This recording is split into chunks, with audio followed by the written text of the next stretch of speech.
Imagine waking up in a world with no metal, no knives, no bowls, no backpacks, and no machines. There are trees above you, dry grass under your feet, animal tracks in the mud.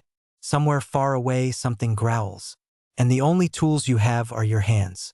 Your hands can grab, they can pull, they can carry, but they cannot do everything. They cannot slice through tough hide. They cannot crack open a heavy bone. They cannot safely scrape bark from a branch.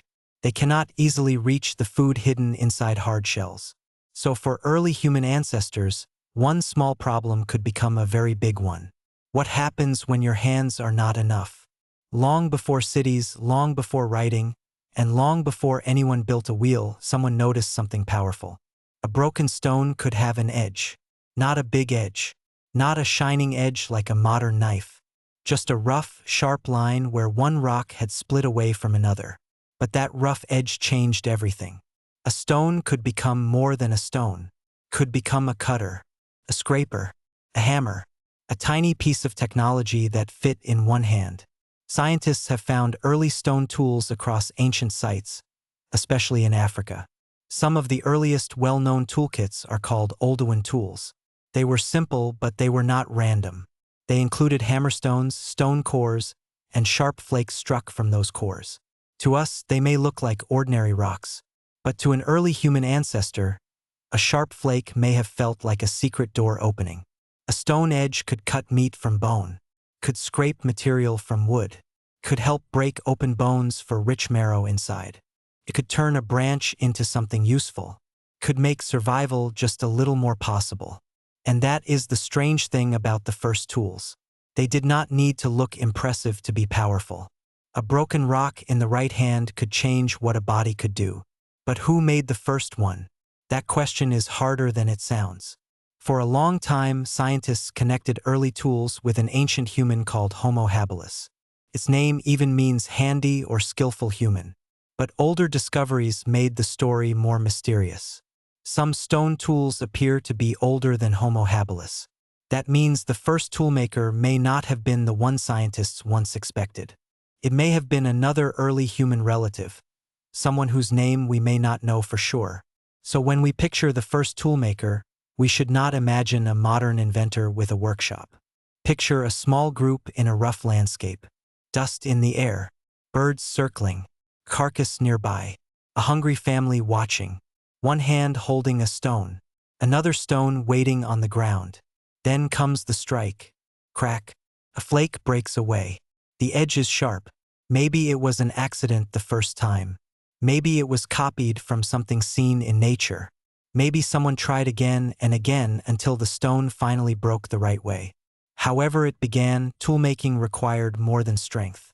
It required choosing the right stone, hitting at the right angle, seeing a shape before it existed, remembering what worked, teaching, copying, and trying again. That is why stone tools matter so much. They are not just objects. They are clues.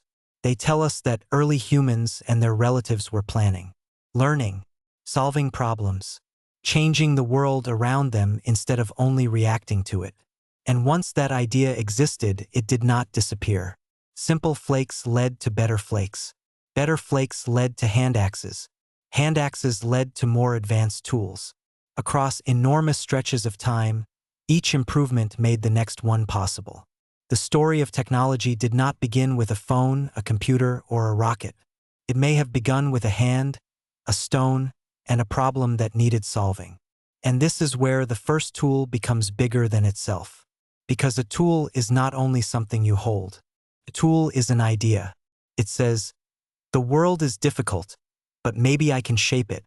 It says, my hands are not enough, but my mind can help my hands become stronger. That tiny thought may be one of the reasons humans became so different from every other creature on Earth. Not because we were the fastest. We were not. Not because we had the biggest teeth. We did not. Not because we had claws. We had none. But because we could look at a stone and imagine something else hiding inside it. A blade, a hammer, a chance. And once early humans learned that objects could be changed, another question appeared. If a stone could become a tool, what else could become useful? A stick? A bone? A hide? A shelter? A path across a dangerous land? The first tools did not answer every problem, but they taught humans a new way to face problems. Look closely, try something, change the shape, remember the result, then teach the next person. So the next time you see a stone on the ground, imagine it in another world, not as something ordinary, but as one of the first sparks of human invention, a small object, a sharp edge, and the beginning of technology.